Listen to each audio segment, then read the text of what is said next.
Hi, everybody. Welcome to the weekend edition of ePrime. I'm Daedran. Shenseea cops ASCAP Award with Ghanaian singer Molly's Shake It to the Max. Now, the Shengeng boss received the ASCAP Pop Music Award, which honored her songwriting skills on the remix of Shake It to the Max, which also features Skillibeng and Silent Addy. The award recognized the track of one of the most performed pop songs of 2025. The 2026 ASCAP Awards celebrated the top songwriters and composers across multiple ceremonies in late April of 2026. Now, Stefflon Don sells a pre-2024 music catalog. The rapper has sold her pre-2024 catalog to Harborview Equity Partners in a deal reportedly valued at 8 million euros. The deal includes the publishing and recorded rights to some of her biggest tracks, including 16 Shots, Hurting Me, Bossy, Senseless, and Can't Let You Go.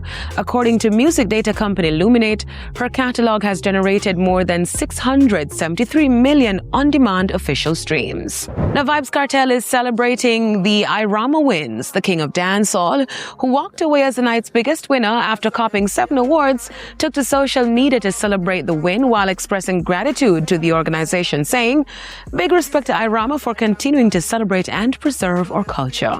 Congratulations are in order for Pink after she was dubbed a songwriter icon by the National Music Publishers Association.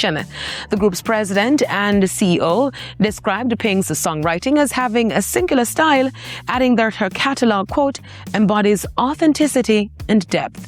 Pink's resume includes 4 #1 singles on the Billboard Hot 100 and a trio of #1 albums on the all-genre Billboard 200. She's a 3-time Grammy winner, has 2 Brit Awards, a Daytime Emmy, and 7 MTV Video Music Awards.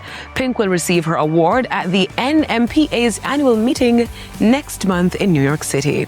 That's it for the weekend edition of ePrime. I'm Daedran. Thank you for watching.